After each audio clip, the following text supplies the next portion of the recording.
ಒಂದು ನಕಲಿ business card, ಅದರಿಂದ ಒಂದು ನಿಜವಾದ ಒಳ್ಳೆ ಸಂಬಳದ ಕೆಲಸ ಸಿಗ್ಲು ಸಾಧ್ಯನಾ? ಕೇಳೋಕೆ ಸ್ವಲ್ಪ ವಿಚಿತ್ರ ಅನ್ಸಿದ್ರು ಇದು ನಿಜವಾಗಿ ನಡೆದ ಘಟನೆ. ಇದು ಬರೀ ಅದೃಷ್ಟನಾ ಅಥವಾ ನಮ್ಮ ಮನಸ್ಸಿನ ಶಕ್ತಿಯಾ? ಬನ್ನಿ, ಒಬ್ಬ ವ್ಯಕ್ತಿ ತನ್ನ ಕೆರಿಯರನ್ನೇ ಬದಲಾಯಿಸೋಕೆ ಮಾಡಿದ ಒಂದು ಇಂಟ್ರೆಸ್ಟಿಂಗ್ ಪ್ರಯೋಗದ ಕಥೆಯನ್ನ ನೋಡೋಣ. ನೋಡಿ, ಈ ಇಡೀ ಕಥೆಯ ಮೂಲ ಇರೋದೇ ಈ ಒಂದು ಬಲವಾದ ಆಸೆಯಲ್ಲಿ. ವೃತ್ತಿಜೀವನದಲ್ಲಿ ಸಮಾಧಾನ ಇಲ್ಲದೆ ಇನ್ನೂ ಏನಾದರೂ ದೊಡ್ಡದು ಸಾಧಿಸಬೇಕು ಅನ್ನೋ ಹಂಬಲ ನಮ್ಮಲ್ಲಿ ಹಲವರಿಗೆ ಬಂದಿರುತ್ತೆ ಅಲ್ವಾ? ಈ ಕಥೆಯ ನಾಯಕರು ತಮ್ಮ ಈ ಪ್ರಯೋಗ ಶುರು ಮಾಡಿದ್ದೇ ಇದೇ ಒಂದು ಸ್ಫೂರ್ತಿಯನ್ನ. ಸರಿ, ಹಾಗಾದ್ರೆ ಈ ದೊಡ್ಡ ನಿರ್ಧಾರ ತಗೊಳ್ಳೋಕೆ ಮುಂಚೆ ಅವರ ಪರಿಸ್ಥಿತಿ ನಿಜಕ್ಕೂ ಹೇಗಿತ್ತು, ಅವರ ಕೆಲಸ ಯಾಕೆ ಅವರಿಗೆ ಅಷ್ಟೊಂದು ನಿರಾಸೆ ತಂದಿತ್ತು ಅನ್ನೋದನ್ನ ಮೊದಲು ಅರ್ಥ ಮಾಡ್ಕೊಳ್ಳೋಣ. ಅವರ ಅಸಮಾಧಾನಕ್ಕೆ ಮೇನಾಗಿ 4 ಕಾರಣಗಳಿದ್ದು. ಮೊದಲನೇದಾಗಿ, ಪ್ರತಿದಿನದ ಕೆಲಸದಿಂದ ಪೂರ್ತಿ ಸುಸ್ತಾಗೋಗಿದ್ರು. ಎರಡನೇದಾಗಿ, ಆಫೀಸ್ಗೆ ಹೋಗಿ ಬರೋ ಪ್ರಯಾಣವೇ ಸಾಕು ಅನ್ಸ್ಬಿಟ್ಟಿತ್ತು. ಮೂರನೇದಾಗಿ, ಅವರ ಕೆಲಸದಲ್ಲಿ ಯಾವುದೇ ಚಾಲೆಂಜ್ ಇರಲಿಲ್ಲ.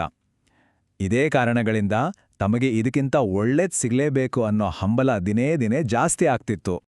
ಹೀಗೆ ಸುಮ್ನೆ ಬೇಜಾರಲ್ಲಿ ಕೂರೋ ಬದಲು ಏನಾದ್ರೂ ಮಾಡಬೇಕು ಅಂತ ಅವ್ರಿಗೆ ಅನ್ಸಿದ್ದು ದ ಸೀಕ್ರೆಟ್ ಅನ್ನೋ ಡಾಕ್ಯುಮೆಂಟ್ರಿ ನೋಡಿದಾಗ. ಇದೇ ನೋಡಿ ಅವರ ಅಸಮಾಧಾನವನ್ನ ಒಂದು ಆಕ್ಟಿವ್ ಪ್ರಯೋಗವಾಗಿ ಬದಲಾಯಿಸೋಕೆ ಪ್ರೇರಣೆ ಕೊಟ್ಟಿದ್ದು. ಸರಿ, ಇಲ್ಲಿಂದ ಕಥೆ ಒಂದು ಇಂಟ್ರೆಸ್ಟಿಂಗ್ ಟರ್ನ್ ತಗೊಳುತ್ತೆ. ತಮ್ಮ ಕನಸಿನ ಕೆಲಸವನ್ನ ನಿಜ ಮಾಡ್ಕೊಳ್ಳೋಕೆ ಅವರು ತೆಗೆದುಕೊಂಡ ಮೊದಲ ಹೆಜ್ಜೆಗಳು ಏನೇನು ಅಂತ ಈಗ ನೋಡೋಣ. ಅವರು ಮಾಡಿದ್ದು ತುಂಬಾ ಸಿಸ್ಟಮ್ಯಾಟಿಕ್ ಆಗಿತ್ತು. ಕೇಳಿ, ಮೊದಲು ಆನ್ಲೈನಲ್ಲಿ ತಮ್ಮ ರೆಸ್ಯೂಮ್ ಪೋಸ್ಟ್ ಮಾಡಿದ್ರು. ಆಮೇಲೆ ತಮ್ಗೆ ಇಷ್ಟವಾದೊಂದು ಕಂಪನಿನ ಟಾರ್ಗೆಟ್ ಮಾಡಿದ್ರು. ಆನಂತರ ಆ ಕಂಪನಿಯಿಂದ ತಮ್ಗೆ ಒಂದು ಫೇಕ್ ಆಫರ್ ಲೆಟರ್ ಬರ್ಕೊಂಡ್ರು. ಅಷ್ಟೇ ಅಲ್ಲ, ತಮ್ಗೋಸ್ಕರ ಕಸ್ಟಮ್ ಬಿಸ್ನೆಸ್ ಕಾರ್ಡ್ಸ್ ಕೂಡ ಪ್ರಿಂಟ್ ಮಾಡಿಸಿದ್ರು. ಅಂದಾಗೆ ಈ ನಕಲಿ ಆಫರ್ ಲೆಟರ್ ಇದೆಯಲ್ಲ, ಅದರ ಸ್ಪೆಷಾಲಿಟಿ ಏನು ಅಂದ್ರೆ ಅದರಲ್ಲಿ ಎಲ್ಲವೂ ತುಂಬಾ ಸ್ಪಷ್ಟವಾಗಿತ್ತು. ತಮಗೆ ಎಷ್ಟು ಸಂಬಳ ಬೇಕು, ಯಾವ ಹುದ್ದೆ ಬೇಕು ಅಂತ ಖಚಿತವಾಗಿ ಬರೆದುಕೊಂಡಿದ್ರು. ಅಂದ್ರೆ ಇದು ಕೇವಲ ಕನಸಾಗಿರ್ಲಿಲ್ಲ, ಅದೊಂದು ಸ್ಪಷ್ಟ ಗುರಿಯಾಗಿತ್ತು. ಇನ್ನು ಬಿಸ್ನೆಸ್ ಕಾರ್ಡ್ಸ್, ಅದು ಅಷ್ಟೇ ಸ್ಪೆಷಲ್ಲು. ತಾವೇ ಡಿಸೈನ್ ಮಾಡಿ ಅದಕ್ಕೆ ಒಂದು ನಿರ್ದಿಷ್ಟ ಕೆಂಪು ಬಣ್ಣದ ಲೋಗೋ ಆಯ್ಕೆ ಮಾಡಿದ್ರು. ಈ ಕೆಂಪು ಬಣ್ಣ, ಇದನ್ನ ಸ್ವಲ್ಪ ನೆನಪಲ್ಲಿಟ್ಕೊಳ್ಳಿ, ಯಾಕಂದ್ರೆ ಕತೆ ಕೊನೆಯಲ್ಲಿ ಇದಕ್ಕೊಂದು ದೊಡ್ಡ ಟ್ವಿಸ್ಟ್ ಇದೆ. ಓಕೆ, ಈಗ ಬರೀ ವಸ್ತುಗಳನ್ನ ರೆಡಿ ಮಾಡಿದಷ್ಟೇ ಅಲ್ಲ, ಅವರದನ್ನೇ ನಿಜ ಅಂತ ನಂಬಿ ಬದುಕೋಕ್ ಶುರು ಮಾಡಿದ್ರು. ಇದು ಇಡೀ ಪ್ರಯೋಗದ ತುಂಬಾ ಮುಖ್ಯವಾದ ಭಾಗ. ತಮ್ಮ ಈ ಹೊಸ ಕನಸನ್ನ ನಿಜವಾಗಿಸೋಕೆ ಅವರು ಪ್ರತಿದಿನ ಏನ್ ಮಾಡ್ತಿದ್ರು ಗೊತ್ತಾ? ತಾವು ಟಾರ್ಗೆಟ್ ಮಾಡಿದ್ದ ಕಂಪನಿಯ ಆವರಣಕ್ಕೆ ಹೋಗಿ ಬರ್ತಿದ್ರು. ಪ್ರತಿದಿನ ಫೇಕ್ ಆಫರ್ ಲೆಟರ್ ಮತ್ತು ಬಿಸ್ನೆಸ್ ಕಾರ್ಡ್ಸ್ ನೋಡ್ತಿದ್ರು. ತಮ್ಮ ವ್ಯಾಲೆಟ್ನಲ್ಲಿ ಯಾವಾಗ್ಲೂ ಒಂದು ಕಾರ್ಡ್ ಇಟ್ಕೊಳ್ತಿದ್ರು.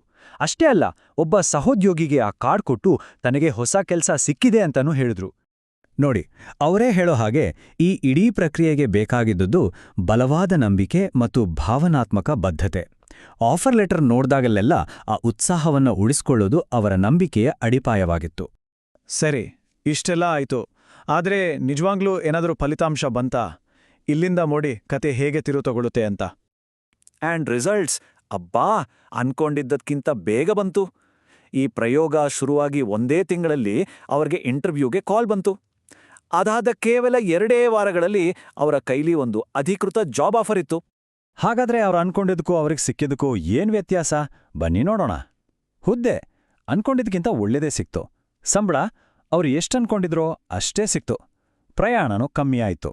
ಆದ್ರೆ ದೊಡ್ಡ ಸರ್ಪ್ರೈಸ್ ಅಂದ್ರೆ ಅವರು ಟಾರ್ಗೆಟ್ ಮಾಡಿದ್ದ ಕಂಪನಿಯಿಂದ ಅಲ್ಲ, ಬೇರೆನೇ ಒಂದು ಕಂಪನಿಯಿಂದ ಈ ಆಫರ್ ಬಂದಿದ್ದು. ಇಷ್ಟೇನಾ ಕತೆ?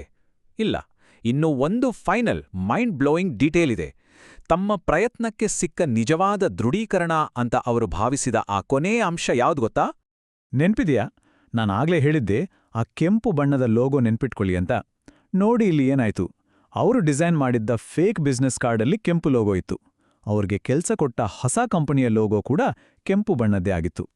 ಇದನ್ನ ನೋಡಿ ಅವರಿಗೆ ಫುಲ್ ಶಾಕ್. ಅವ್ರು ಹೇಳೋದೇನು ಗೊತ್ತಾ? ಇದು ಕಾಕತಾಳೀಯನಾ? ಇಲ್ಲ ಇದು ನಿಜವಾಗ್ಲೂ ವರ್ಕ್ ಆಗತ್ತಾ? ಅವರ ದೃಷ್ಟಿಯಲ್ಲಿ ಇದು ಅವರ ನಂಬಿಕೆ ಶಕ್ತಿಗೆ ಸಿಕ್ಕ ಪ್ರತಿಫಲ. ಹಾಗಾದ್ರೆ ಕೊನೆಗೆ ಪ್ರಶ್ನೆ ಬರೋದು ಇದೆ, ಇದೆಲ್ಲ ಆಗಿದ್ದು ಬರೀ ನಂಬಿಕೆಯ ಶಕ್ತಿನಾ ಅಥವಾ ಅವರು ರೆಸ್ಯೂಮ್ ಪೋಸ್ಟ್ ಮಾಡೋ ಥರ ಆಕ್ಷನ್ ತಗೊಂಡಿದ್ದಕ್ಕ? ಇಲ್ಲ ಅಂದ್ರೆ ಇದನ್ನ ಕನ್ಫರ್ಮೇಷನ್ ಬಯಾಸ್ ಅಂತೀವಲ್ಲ ಹಾಗ. ಅಂದ್ರೆ ನಾವು ಏನನ್ನ ನಂಬುತ್ತೇವೆಯೋ ಅದಕ್ಕೆ ಸಪೋರ್ಟ್ ಮಾಡೋ ವಿಷಯಗಳೇ ನಮಗೆ ಕಾಣಿಸ್ತೆ. ಬಹುಶಃ ಸತ್ಯ ಇವೆಲ್ಲದರ ನಡುವೆ ಎಲ್ಲೋ ಇರ್ಬೋದು ಅಲ್ವಾ? ನಂಬಿಕೆ ನಮ್ಮನ್ನ ಕೆಲಸ ಮಾಡೋ ಹಾಗೆ ಪ್ರೇರೇಪಿಸುತ್ತೆ. ಆ ಕೆಲಸದಿಂದ ಅವಕಾಶಗಳು ಹುಟ್ಕೊಳ್ಳುತ್ತೆ. ಈ ಬಗ್ಗೆ ಏನನ್ಸುತ್ತೆ?